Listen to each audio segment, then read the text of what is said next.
This is Jerry Gulke with this morning's brief update on the markets.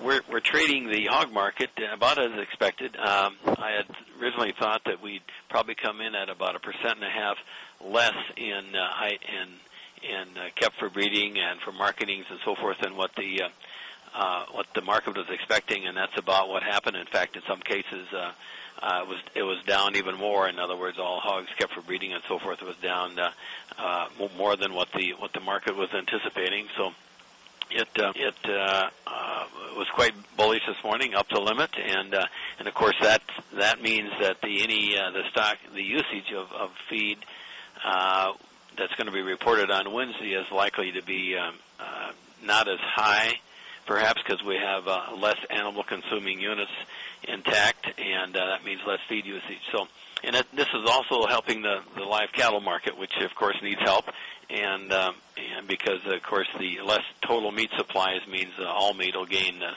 some price appreciation. So I would expect that the stocks report on Wednesday would be maybe a little bit higher than what most people are expecting. And the expectations for that report are pretty high, up about 500 million bushels more than last year. And what's interesting is if it comes in anywhere close to that, it would be one of the highest stocks available on March 1st since 1988. And of course, you have to temper that with the fact that we're using more, but we still we would have an awful lot of stocks. The market's looking for about nearly 7.5 billion bushels of corn, which then means that's how much we have left to use before we harvest another crop. So no matter what we say on Wednesday, we're not going to run out of corn before we harvest again. And of course, then the stocks and beans will be less. We've got than has been the last 3 or 4 years. We knew this was coming because of the front end loaded need for soybeans due to the poor crop last year of South America and the need for us to export a record amount in this time of the year. Interestingly, the Europeans, I understand, are getting a little nervous about the ability of South America to export beans in a timely fashion. And there's rumors that some beans have been bought from the United States again, and also that we're shipping some meal to Europe because Argentina always seems to threaten to strike, even though they're not even 10% done yet. Brazil's got beans harvested. The pipeline should be full, but there's thoughts that they can't export as many beans as what's needed out of that country, and of course anybody that's going to set in line for a long time to get their ship loaded is probably going to come to the United States. So we expect tomorrow's bean report to show low stocks. That's old news, and again, on Wednesday. So as we look into Wednesday, how we close on Wednesday is going to be very important.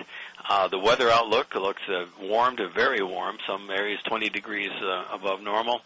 And so the market is already talking about the fact that, well, when we asked these farmers a couple of weeks ago, what are you going to plant or what do you intend to plant?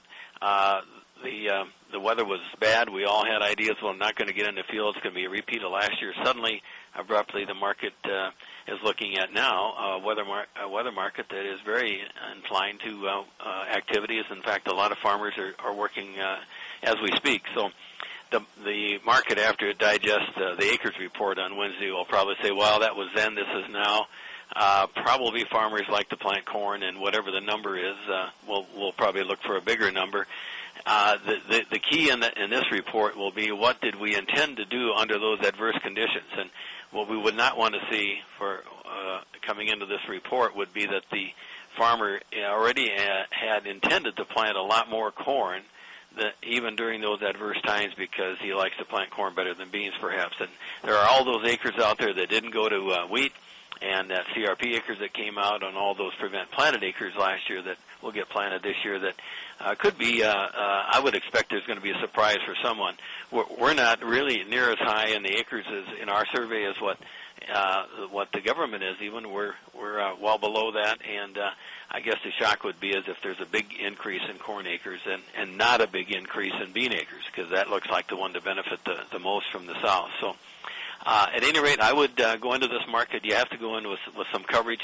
Options are probably the best place to be now because these futures are up one day and down another, and of course the economy seems to be getting better if you look at the equity market. So with that, we'll close, and Look for some surprises on Wednesday morning, and you certainly need some coverage going into the report on both corn and soybeans, and hope that the market gets a shock and we go higher from here, which seems doubtful given the weather.